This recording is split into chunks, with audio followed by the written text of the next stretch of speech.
শাশুড়ি এক জেনারেশনের আর বৌমা আরেক জেনারেশনের। শাশুড়ি ভাবে একরকম, বৌমা ভাবে আরেক রকম। শাশুড়ি চায় বউর উপর খবরদারি করতে, বউ চায় শাশুড়ির উপর খবরদারি করতে। এই ডমিনেটিং এর কারণে কিলাকিলি আছে না নাই? আহা, এটা ঠিক না। আমার শাশুড়ি মায়েরা যারা আছেন, প্রথমে শাশুড়ি দিয়ে শুরু করি। আমার মাইকের আওয়াজ যে ঘরগুলোতে যায়, আমার শাশুড়ি মাদেরকে বলবো, বউদের উপর অত্যাচার করবেন না। ছেলেরে প্রশ্ন করে, তোর কাছে তোর বউ বড় না আমি বড়? আছে না নাই? এটা একটা প্রশ্ন হইল। তোর বউ বড় না আমি বড়? দুইজনেই বড়। তো এক ছেলে সুন্দর উত্তর দিছে, আমার কাছে ভালো লাগছে উত্তরটা শুনে। এক মা প্রশ্ন করছে, তোর এতদিন আমি লালন পালন করে বড় করলাম, জীবন যৌবন তোর জন্য শেষ করলাম, আজকে বউ পাইয়া বউ তোর আপন হয়ে গেল? এবার ছেলে উত্তর দিছে, মা, আমার মুখ থেকে মা ডাক শোনার জন্য তুমি কি কষ্টটাই না করছো জীবনে। 10 মাস আমারে পেটে ধারণ করলা, খাইতে পারো নাই, বমি করছো, খালি ওষুধ খাইছো, তোমার পেট কেটে আমারে বের করা হয়েছে, 2 বছর আমারে দুধ খাওয়াইছো, পেশাব পায়খানা পরিষ্কার করেছো। বয়স যখন 3-4 তখন তোমার আমি মা ডাকছি, এই মা ডাকটা শোনার জন্য তুমি এত কষ্ট করছো। আর আরেকবারের মাইয়া এই ঘরে আইসাই তোমার মা ডাকা শুরু করছে। যেই মেয়েটা তোমারে মা ডাকে সে আমার আপন হবে না কেন মা? ঠিক কিনা? এই মা ডাক শোনার জন্য তুমি এত কষ্ট করলা, আমার লালন পালন করলা, 10 মাস পেটে ধরলা, পেশাব পায়খানা পরিষ্কার করলা, এরপরে মা ডাক শুনতে পারছো। আর আরেকবারের মেয়ে জানা নাই চিনা নাই এসেই তোমার ডাকা শুরু করছে মা। তো যে আমার মারে মা ডাকে তার স্থান তো আমার কলিজায়, ঠিক কিনা? শাশুড়ি আম্মারা যারা আছেন, প্লিজ বৌমাদেরকে কষ্ট দিয়েন না। অনেক শাশুড়ি আছে পান থেকে চুন খসলে রেগে যায়, পদে পদে স্ত্রীর ভুল ধরে, বউয়ের ভুল ধরে, আছে না নাই? এটা করবেন না। সে তো নতুন, আপনার অনেক এক্সপিরিয়েন্স হতে তার সময় লাগবে, তাকে সময় দিন, তাকে ভালোবাসুন, ঠিক কিনা? না বুঝে সামান্যতে বৌমারে বদদোয়া দেয়, এরকম আছে না নাই? কিন্তু বুঝতে চায় না, বৌমারে যদি বদদোয়া দেয় তাহলে তার নিজ ছেলের পরিবারের ক্ষতি।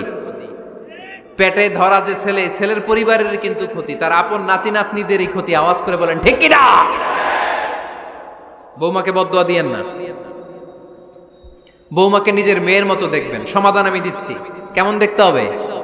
নিজের মেয়ের মতো। নিজের মেয়ে সকালে ঘুম থেকে ওঠে 11টা, ওইটা সমস্যা নাই। বৌমা কেন উঠলো না, ওইখানেই ঝামেলা, আছে না নাই? মেহেরবানি করে আপনার বৌমাকে আপনার নিজের মেয়ের মতো দেখেন। নিজের মেয়েরে যেমনি আদর করেন তাকেও অমনি আদর করেন। আপনার বৌমারে যদি আপনি কষ্ট দেন, মনে রাখবেন আপনার নিজের মেয়েটাও আরেকবারের বউ হয়ে কয়েকদিন পরে যাবে। আপনি যা যা করবেন আপনার মেয়েকেও তারা ওই রকম কষ্ট দিয়ে বাড়িতে ফিরিয়ে দিবে। চিল্লায় বলেন ঠিক কিনা? খবরদার, টিট ফর ট্যাট। ইট্টি মারলে পাটকেলটি খেতে হয়।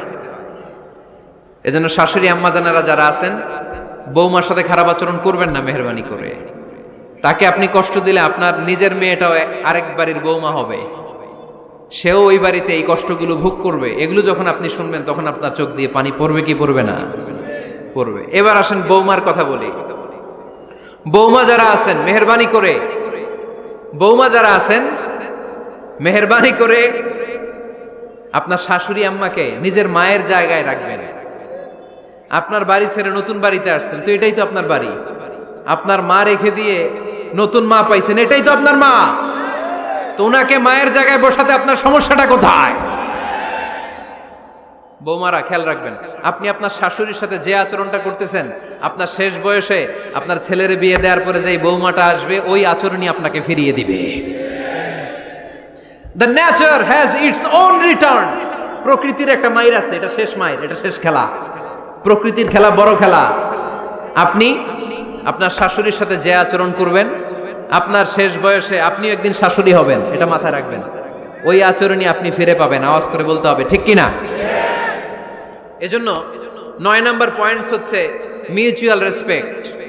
সবাই যেন সবাইকে ভালোবাসি। দোষ ছাড়া মানুষ নাই, সবার দোষ আছে। আমরা যেন একে অন্যের দোষ না খুঁজি। বৌমারা আপনাদের কেন যদি আমার মাইকের আওয়াজ যায়, অল্প কিছু টেকনিক অবলম্বন করলে আপনি আপনার শাশুড়ির মন জয় করতে পারবেন। শাশুড়িরা আসলে বেশি কিছু চায় না, আগের জামানার মানুষ তো, এদেরকে ওইভাবে হাত করতে হবে। মাঝে মাঝে একটু শাশুড়ির মাথায় তেল দিয়ে দেন, চুলে তেল দিয়ে দিবেন আর কি, মাঝে মাঝে চুল আশ্রয় দিবেন, এগুলো কিন্তু খুব পছন্দ করে শাশুড়িরা। ওনার প্রেশারটা একটু মেপে দিবেন, ডায়াবেটিক্সের ওষুধটা খাইলো কিনা সময় মতো খোঁজ নেবেন, কি পছন্দ করে খেতে একটু রান্না করে দিবেন। যেই বক্তার ওয়াজ শুনতে পছন্দ করে ওই বক্তার ওয়াজগুলো ডাউনলোড করে শাশুড়ি আম্মাকে দিবেন, ইসলামী বই দিবেন। দেখবেন বয়স্ক নারীরা মাহফিল যেতে খুব পছন্দ করে, ওয়াজ শুনতে খুব পছন্দ করে, নবীদের কাহিনীগুলো শুনতে পছন্দ করে। বসায় বসায় একটু কাহিনীগুলো শোনাবেন। বাইরে বেরোলে জিজ্ঞেস করেন, আম্মা আপনার কিছু লাগবে কিনা। আর একটা টিপস আছে, চুল যখন আশ্রাবেন আর শাশুড়ির মাথায় যখন তেল দিয়ে দিবেন তখন অতীতের কথা জিজ্ঞেস করেন, দেখবেন অতীতের স্মৃতিতে হারিয়ে গিয়েছে আপনার শাশুড়ি। কি জিজ্ঞেস করবেন জানেন? জিজ্ঞেস করবেন, আম্মা জান মুক্তিযুদ্ধের সময় আপনার বয়স কত ছিল? ওই সময় মুক্তিযুদ্ধের সময় আপনাদের এলাকায় কি কি হয়েছিল মা? আরেকটা প্রশ্ন করবেন, মা বিয়ের সময় আপনি কেমন ছিলেন? ওই দিন দেখবেন বুড়ি আর বুড়ি নাই, জুয়ান হয়ে গেছে। ওই দিন বলবে, মা আমি অনেক সুন্দরী ছিলাম, আমার মাথায় অনেক চুল ছিল, আজকে নাই। আমগো গ্রামে আমার সাথে সুন্দরী মাইয়া ছিল না। অতীতের স্মৃতিতে, স্মৃতি হাতরাতে হাতরাতে তিনি হারিয়ে যাবেন। জিজ্ঞেস করবেন যে, মা শীতকালে আপনাদের দেশে কি পিঠা বানাতেন আপনি যখন ছোট ছিলেন, আপনার বাপ চাচারা কি করতো? এগুলো জিজ্ঞেস করলে উনি স্মৃতির পাতা হাতরাতে হাতরাতে চোখ দিয়ে দাঁড় দাঁড় করে ওনার পানি ঝরতে শুরু করবে।